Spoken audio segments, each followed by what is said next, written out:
Good afternoon, everybody. How are we? It's a newsy day indeed. And last night we saw the very best of America. After spending nearly 300 days aboard the International Space Station, Butch Wilmore and Sunny Williams are back on Earth. These two incredible astronauts were only supposed to be up there for 8 days, but because of the Biden administration's lack of urgency, they ended up spending 9 months in space. Joe Biden's lack of courage to act boldly and decisively was a big reason why Butch and Sunny did not make it back until yesterday.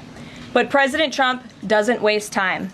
Immediately after taking office, President Trump directed Elon Musk and SpaceX to rescue these brave astronauts alongside NASA. The president also called the acting administrator of NASA and told her to bring the astronauts home as soon as possible. As acting administrator Janet Petro said herself yesterday, per President Trump's direction, NASA and SpaceX worked diligently to pull the schedule a month earlier. The president looks forward to welcoming Butch and Sunny to the Oval Office when they are recovered. This historic mission brings new meaning to President Trump's promise to always look out for the forgotten man and woman. On another important matter, yesterday, President Trump and President Putin spoke about the need for peace and a ceasefire in the Ukraine war.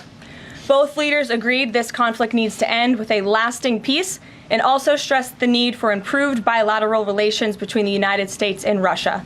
President Trump also spoke with President Zelensky this morning to align both Russia and Ukraine in terms of their needs and requests. As President Trump has said repeatedly, the precious lives and money that both Ukraine and Russia have been spending in this war would be better spent on the needs of their people. This terrible conflict would have never started with President Trump in charge, but he's determined to end it once and for all. President Trump also promised maximum transparency and a commitment to rebuild the trust of the American people in our intelligence community. Part of that promise was to fully release previously classified records related to the assassination of former President John F. Kennedy, and he made that happen yesterday. This historic release consisted of approximately 80,000 pages of previously classified records that are now published.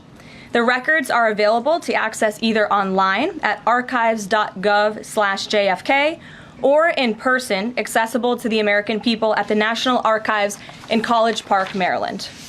Records that are currently only available for in-person viewing are being digitized and will be uploaded in the coming days. On another note, positive economic data continues to pour in, showing the immediate impact of President Trump's pro-growth agenda. After suffering a steep decline in the final year of the Biden administration, the manufacturing sector came roaring back in February. Industrial production surged in February, these are new numbers, 3 times at a greater 3 times rate than the expectations to its highest ever recorded level. And President Trump's laser focus on massive deregulation and unleashing our domestic energy industry is leading to stabilities for Americans' bottom lines. As Newsweek summed it up today, gas prices are plummeting under President Trump. And the Trump administration continues to make American communities safer through our ongoing mass deportation campaign of illegal alien criminals. Yesterday, FBI Director Kash Patel announced the agency captured another fugitive from its 10 most wanted list, securing the extradition of Francisco Javier Roman Bardeles, a key senior leader of the brutal MS-13 gang. And the brave men and women of ICE also arrested a number of dangerous aliens across the country in recent days. You will see them on this screen. ICE San Francisco just arrested a citizen of Guatemala convicted of sexual battery. ICE New Orleans arrested a citizen of Ecuador convicted of rape in Suffolk County, New York. ICE Atlanta arrested a citizen of Mexico convicted of assault by strangulation. ICE Dallas arrested a citizen of Mexico convicted of assault with a firearm and rape with a foreign object. And ICE Houston arrested a citizen of Guatemala convicted of indecent sexual contact with a child in Texas.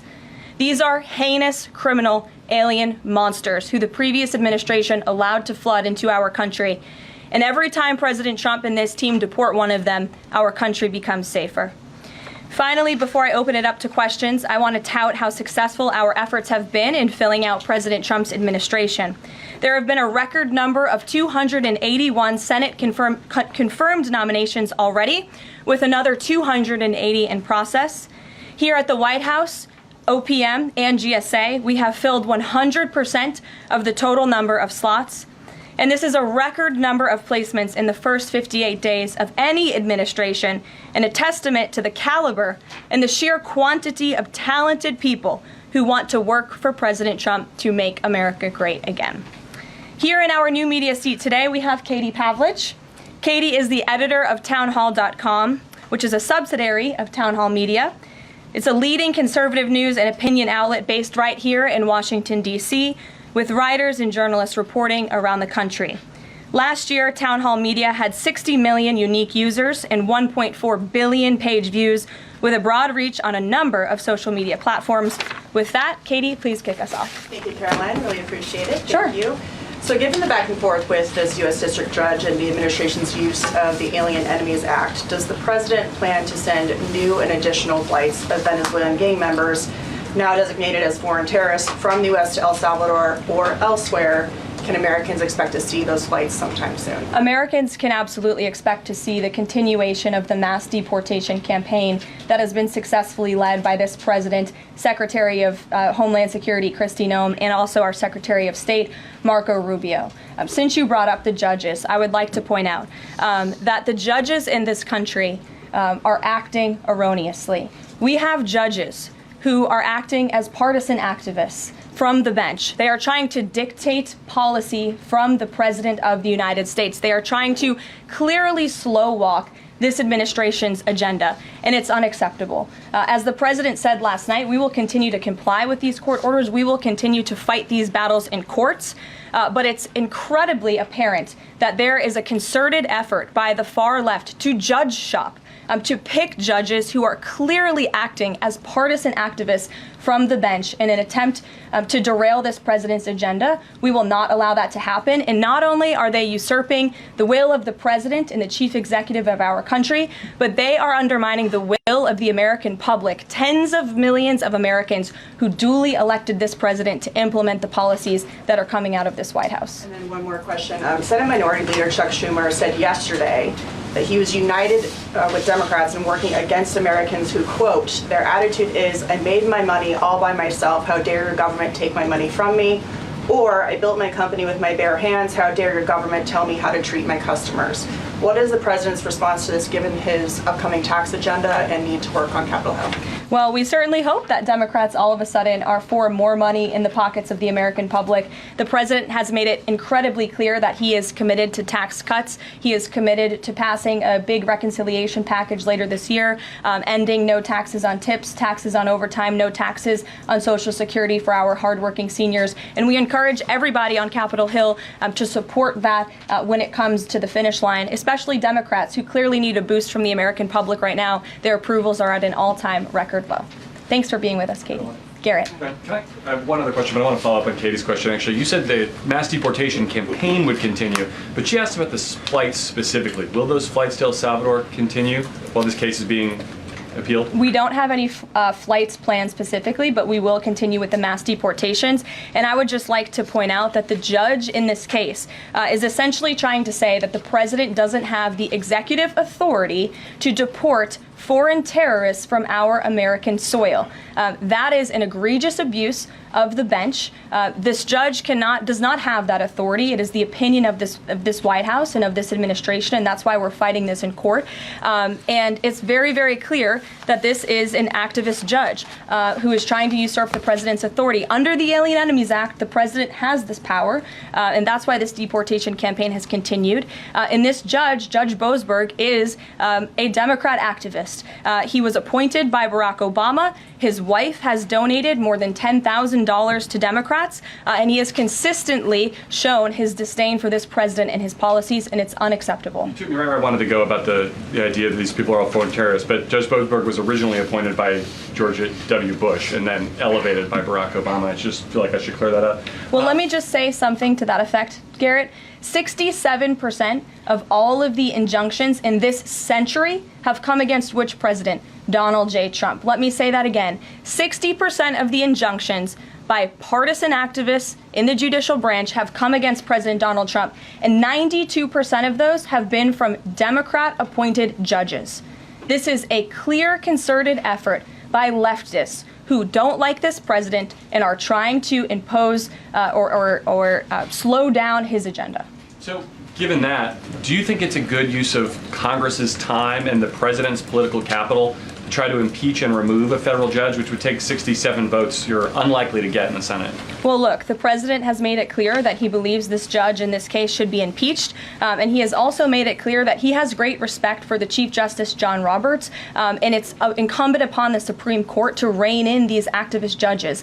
These partisan activists are undermining the judicial branch by doing so. We have co-equal branches of government for a reason, and the president feels very strongly about that. Jackie. Thanks, Caroline. What options does the president have to, he says he's going to follow court orders. He wouldn't defy a court order, but he's raised these concerns about these judges acting in such a partisan way. What option does he have to ensure that his agenda continues to move forward while this is ongoing and the judges appear to be trying to just block and delay and impede? Well, you're right. They are trying to block, delay, and impede. This is lawfare. The president is no stranger to it. He faced it in his campaign, and this is a continuation of the lawfare that President Trump faced as a candidate, and he's now unfortunately facing as a president. Clearly, these partisan activists in the judicial branch didn't get the memo on November 5th when the American people overwhelmingly re-elected this president to continue with mass deportations. So White House counsel and the Department of Justice are working on this. They're appealing these cases, and we will continue to use the full weight of the White House counsel's office and the president's team of lawyers to fight this in court, because we know we will win even if we have to go all the way to the Supreme Court. One more on TDA. Andy McCarthy said in an interview with Hugh Hewitt, he certainly agrees with what the president is trying to do with the Alien Enemies Act, but he's not sure that the law is completely on his side. He cites some previous Supreme Court rulings dealing with enemy combatants in wartime, says that even they have a challenge or a right to challenge their detention in court. He raised concern also that while TDA has been designated as a terrorist organization, these individuals hadn't been prosecuted for terrorism. So my question is, will the president ask Congress potentially to declare war on these cartels for the invasion that he's talked about so that he's on stronger legal footing? Well, we absolutely disagree with the legal opinion of the individual that you mentioned. We would not have moved forward with this if we didn't believe the president. This was within the president's executive authority to continue with this mass deportation effort under the authority provided to him under the Alien Enemies Act. And when you read the act, as I did last time at the podium, a predatory incursion is absolutely what has happened with Tren de Aragua. They have been sent here by the hostile Maduro regime in Venezuela, and the president, immediately upon taking office, designated TDA as a foreign terrorist organization. And under this act, it is within the president's authority to deport these terrorists. And anybody trying to defend these terrorists who have now been sent off of American soil should talk to the families of the individuals who these heinous monsters have killed and have raped. If you talk to those families, they are so heartened by the president's decision to take tough action and to use his executive authority, something that no other president has been willing to do, because President Trump does what he says he's going to do, and he is deporting these foreign terrorists from American soil to secure our homeland, and he's within his rights to do that. Very quickly Jennifer. on Tesla. Very quickly on Tesla. There's a website that's trying to dox Tesla owners across the country and saying they're only going to take down personal information when people show that they've sold their cars. What's the administration going to do about that? I haven't seen that website, but we certainly think it's despicable, the violence that has taken place against Tesla, the company, its employees, and also just Americans who have chosen to drive an electric vehicle. Many of them are Democrats, by the way.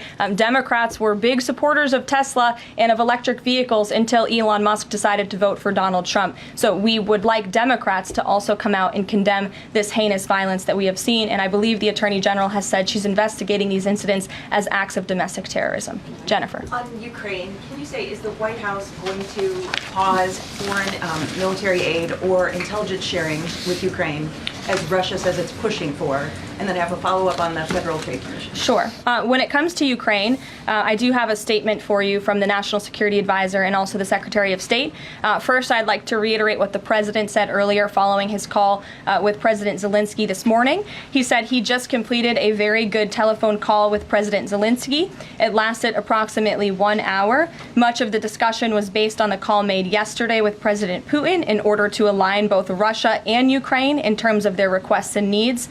We are very much on track, and I will ask Secretary of State Marco Rubio and Mike Waltz to give an accurate description of the points discussed. That statement will be put out shortly. Well, I have that statement for you right here. Bear with me as I read it. Today, President Trump and Ukraine's President Volodymyr Zelensky had a fantastic phone conversation. President Zelensky thanked President Trump for a productive start for the work of the Ukrainian and American teams in Jeddah on March 11th. The meeting of the senior officials from both nations significantly helped in moving toward ending the war. President Zelensky thanked President Trump for the support of the United States, especially the Javelin missiles that President Trump was first to provide in his efforts towards peace. The leaders agreed Ukraine and America will continue working together to bring about a real end to the war, and that lasting peace under President Trump's leadership can be achieved. President Trump fully briefed President Zelensky on his conversation with Putin and the key issues discussed. They reviewed the situation in Kursk and agreed to share information closely between their defense staffs as the battlefield situation evolved.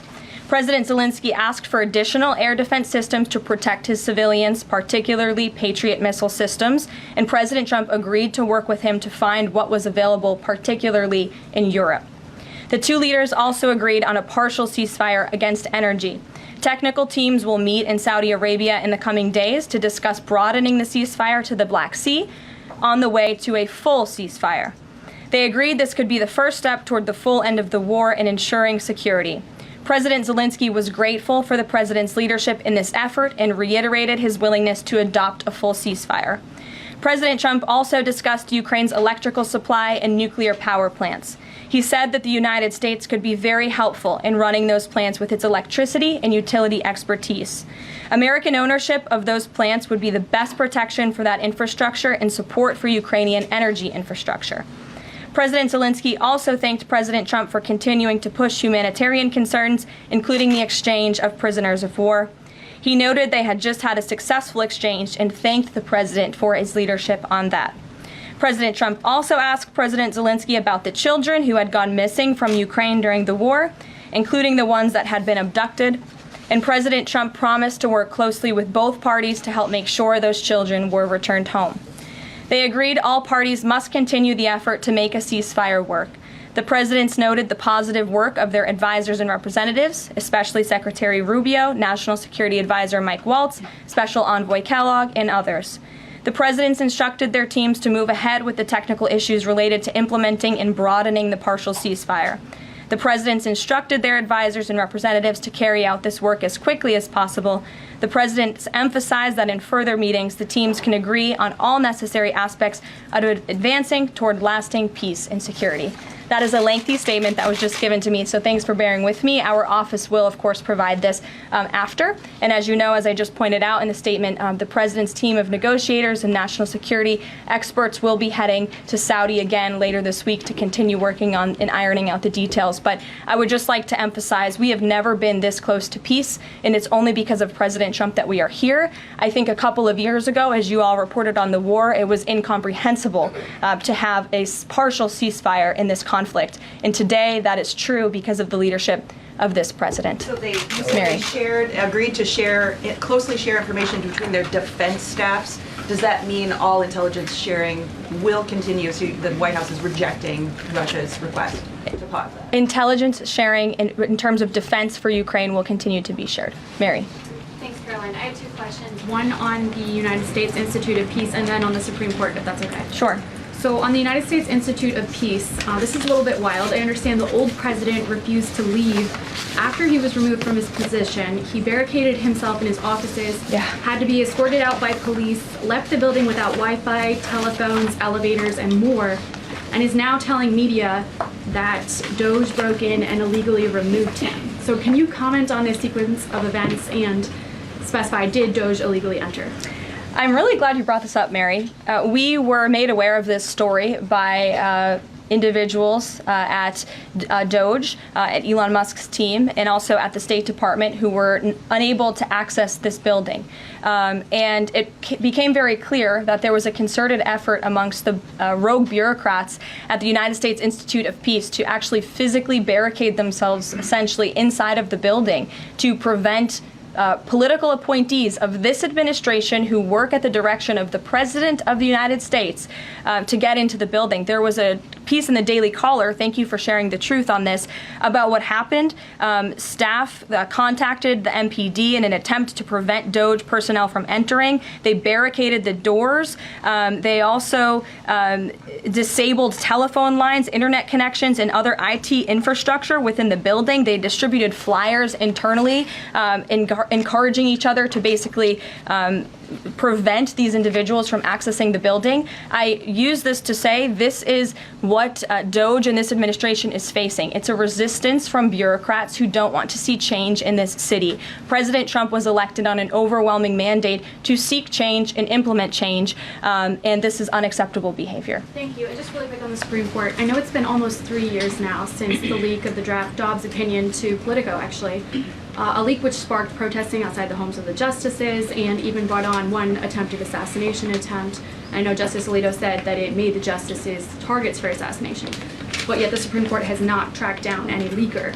Does the White House have interest in finding out who that leaker was, and can you comment on that at all?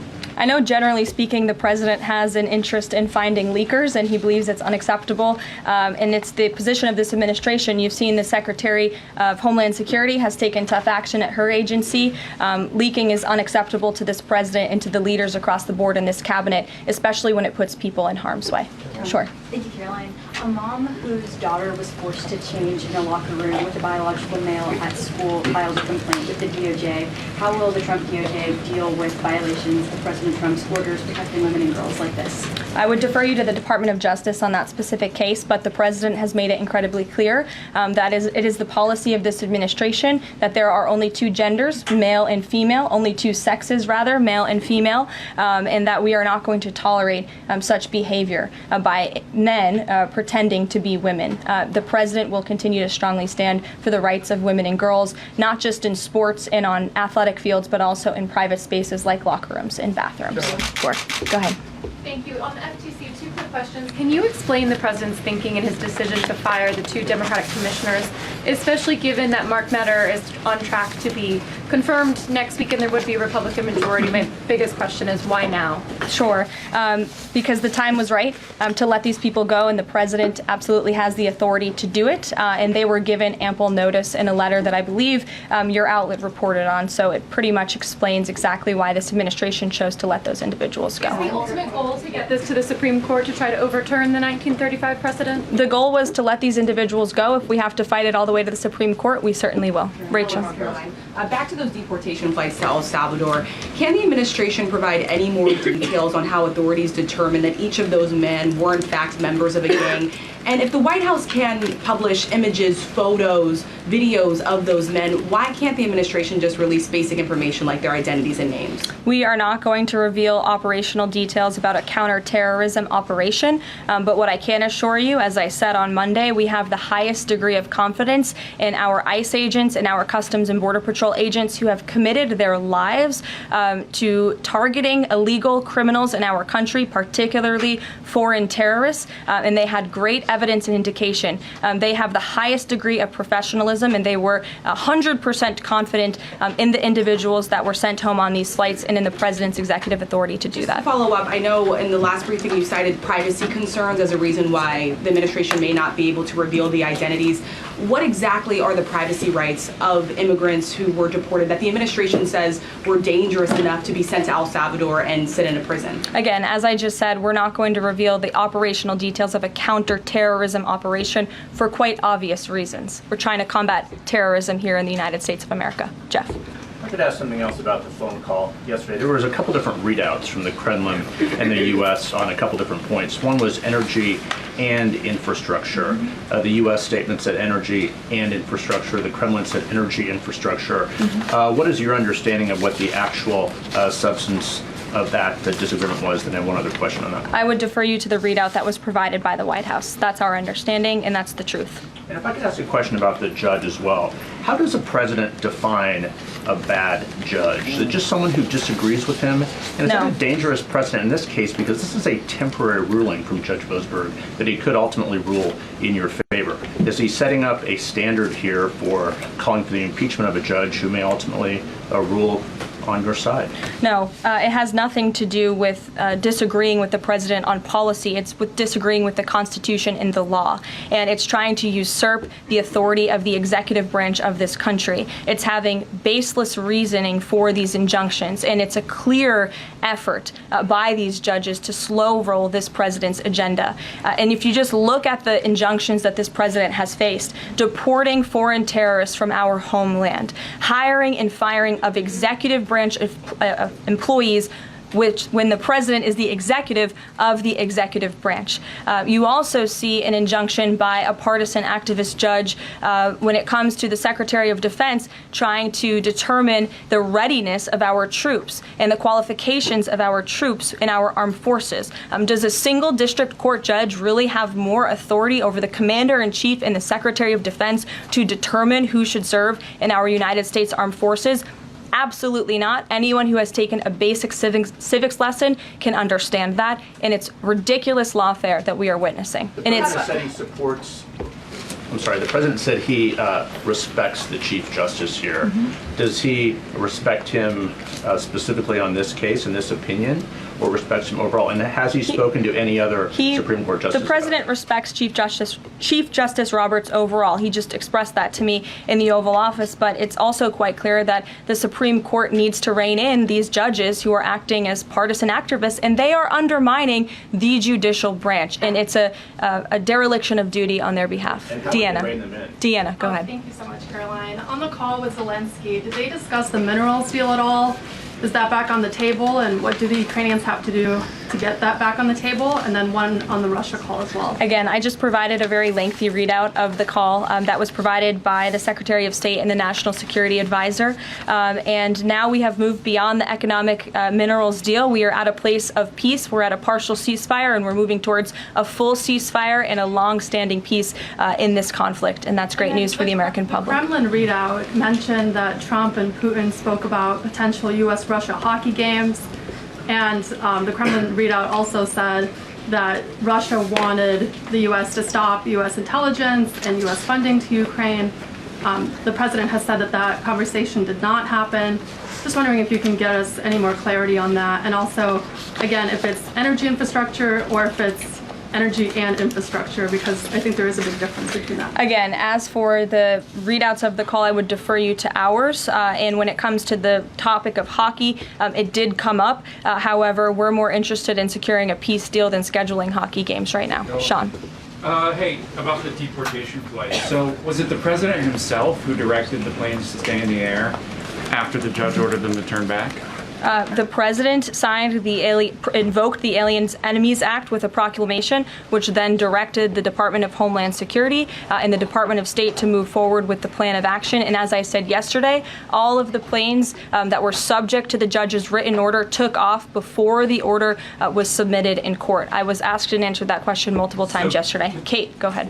Is the president still considering pressuring Russia with sanctions or tariffs to try to get a full ceasefire? And is there any kind of deadline or timeline that the White House has in mind for when that pressure might ramp up? Again, the president had a nearly 2-hour-long call with President Putin yesterday. We provided a readout of that call, and we have his negotiating team heading to the Middle East this week to continue these discussions in regards to sanctions and any other details. I'm not going to give a readout of those from this podium. And on TikTok, is Oracle the leading contender for a deal? And would the U.S. back a deal that keeps TikTok's algorithm and the underlying technology still in Chinese hands? As President Trump does so well, we don't get ahead of ourselves when we are in the midst of the art of the deal. So when the president and this team are ready to announce a deal on TikTok, which is a high priority for the president, we will make that known. I've seen that reporting, but I'm not going to comment on it just yet. Sure, go ahead. Thank you, Press Secretary Leavitt. Some prominent Trump supporters have been making the case that Derek Chauvin deserves a pardon. They argue that he did not receive a fair trial. Joe Biden and other Democrats actually implied that he was guilty while the trial was going on. BLM rioters had these jurors under immense threat and pressure. Mainstream media, frankly, many news outlets here today are complicit here. They chose to ignore the autopsy report. They chose to ignore the full body camera footage. They decided to slander Derek Chauvin as a racist cop instead. Does the administration believe Derek Chauvin received a fair trial, and will they consider a pardon moving forward? The president has been asked and answered this question. He said it's not something he's considering at this time. Philip. Thank you. Two questions. First, just a follow-up on the readouts from those calls. When it comes to the discrepancies between the U.S. and Russian readout of that call between President Trump and Putin, is it the president's assessment that something is getting lost in translation, or does he believe that the Russians are trying to play games here? Nope. The president believes in his team that put the readout out, and he also put his own out on Truth Social. We've been incredibly transparent about all of the president's calls with foreign leaders, and again, I would defer you to the readout. And then following up Michael. on... Thank you, Caroline. White House said yesterday that gas prices across the U.S. have fallen for the fourth straight week. 34 states now seeing gas under $3 a gallon. This limited ceasefire with Ukraine regarding oil refineries, energy, will that affect gas prices here in the U.S.? Well, it's certainly the president's hope that gas prices will continue to fall, and he's working every single day to ensure that we do. As you just mentioned, there's been very encouraging data. Inflation is cooling and gas prices are falling. The president has established a National Energy Dominance Council, and it's ultimately the president's goal. And this administration is working hard on it every single day to increase our energy production right here in the United States of America, to have it Trump energy boom like we saw in our first term, which will not only lead to lower fuel prices here at home, but also lessen the rate of inflation that was created by the previous administration. And one more on Tesla, Caroline. Tim Walz, Governor Walz, saying last night he frequently checks Tesla stock. In doing so, to quote, give me a little boost during the day. How should Americans view politicians who take pride in the downfall of an American car company? I think that's quite sad, but I think Governor Walz unfortunately is living a sad existence after his devastating defeat on November 5th. Reagan, go ahead. Thank you, Caroline. Across the country, Tesla cars are being lit on fire, dealerships are being shot up, Molotov cocktails are being used. There was a website posted yesterday that shared the addresses of private Tesla owners and reportedly had Kash Patel's information on it. A.G. Bondi has called this acts of domestic terrorism. Does the White House have any indication that this is some sort of coordinated movement or that it's being funded by some outside group? And do you know if the investigation by the DOJ is being investigated as incidents of organized terror? I believe the Attorney General has made her comments clear on that. She is investigating these events as acts of domestic terrorism, and we fully condemn them. And as I said earlier to Jackie's question, we think it's despicable what is happening to not just this American company, but also their innocent employees. And again, innocent Americans who drive these vehicles. We condemn it wholeheartedly. Sure. More than 24,000 workers in 18 agencies are in the process of being reinstated.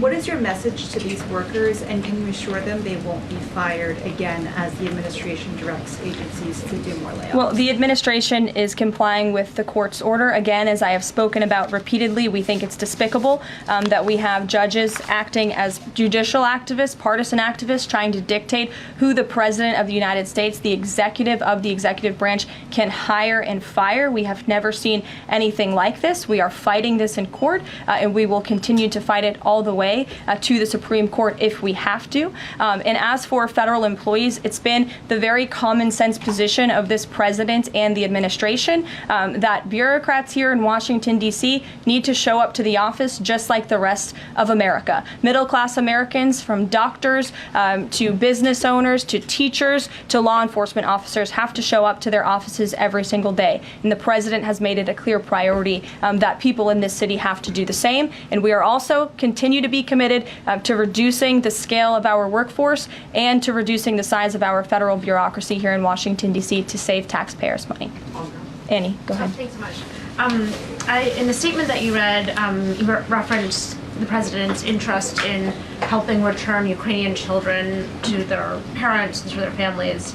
There's an organization that provides intel and information about those children that their aid has been cut. It's a Yale University program that used foreign aid. And I'm curious if, as part of this new thinking with Ukraine, that aid might be unfrozen. I have no updates about that or that specific program at this time.